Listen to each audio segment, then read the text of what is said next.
Chapter 1. The Boy Who Spoke Softly. The sun spilled its golden light through the dusty windows of Maplewood High School, warming the wooden desks and painting long stripes of brightness across the classroom floor. Outside, the late autumn wind swirled fallen leaves into tiny dances, their crisp rustle barely heard over the chatter of students settling in for another day.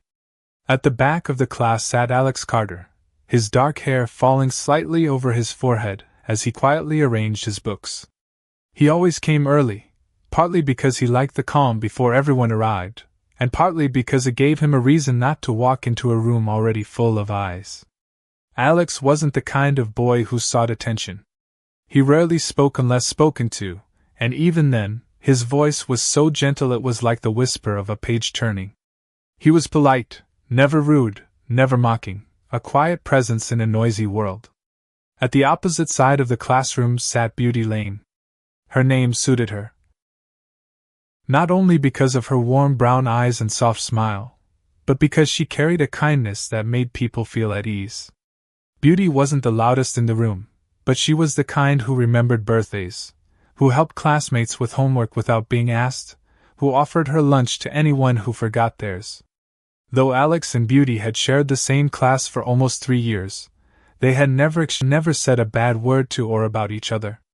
Sometimes Beauty would notice how Alex helped pick up someone's dropped books without expecting thanks.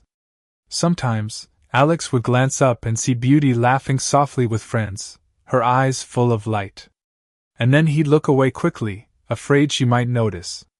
That morning, the teacher walked in holding a stack of colorful papers. "Class," she announced, "this week we're doing something different. You'll all be paired up for a creative project. Something that will let you work together and express yourselves." Pairs were read aloud, names echoing in the chatter-filled room. When the teacher reached the final pair, her voice rang clear. "Alex Carter and Beauty Lane." For a moment, Alex froze. Beauty turned in her seat, her eyes meeting his with a small, warm smile.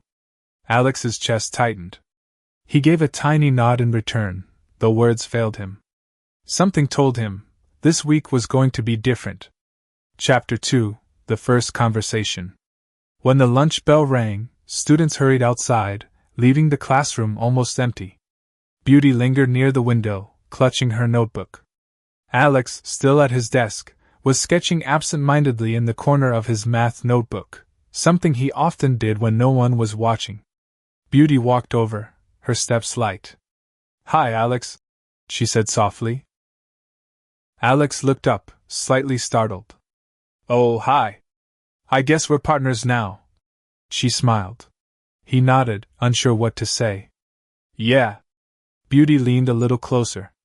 "Do you have any ideas for our project?" Alex hesitated. "I'm not sure. Maybe something with art? Or nature?" Her smile widened. "I love nature. And I know you draw well. I've seen your sketches." Alex's cheeks warmed. "You have?" "Yes," she said. "They're really good. You should be proud." It had been a long time since anyone complimented him like that. He looked away, hiding a small smile. "Thanks." They decided to meet after school in the library to brainstorm ideas. It was the first time they had made actual plans together. Chapter 3. Library Hours. The school library was quiet, filled with the faint scent of old paper and the soft hum of the heater. They sat across from each other at a wooden table, books and colored pencils scattered between them. Beauty leaned over a large sketchbook. "What if we create something that tells a story?" she suggested. "Like a painting that shows different seasons?" Alex considered it. "I could draw a tree, one side with spring blossoms, the other with autumn leaves. And I could write a poem to go with it," Beauty added, excitement in her voice. "Something about how people change, but still stay themselves."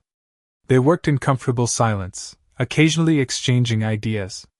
Every so often, Beauty would catch Alex watching her hands as she wrote, as if her words were something delicate and rare. Hours passed quickly. When they finally looked up, the library was almost empty. "I should go," Beauty said reluctantly. "But I like working with you." Alex swallowed his shyness and met her eyes for a moment. Me too,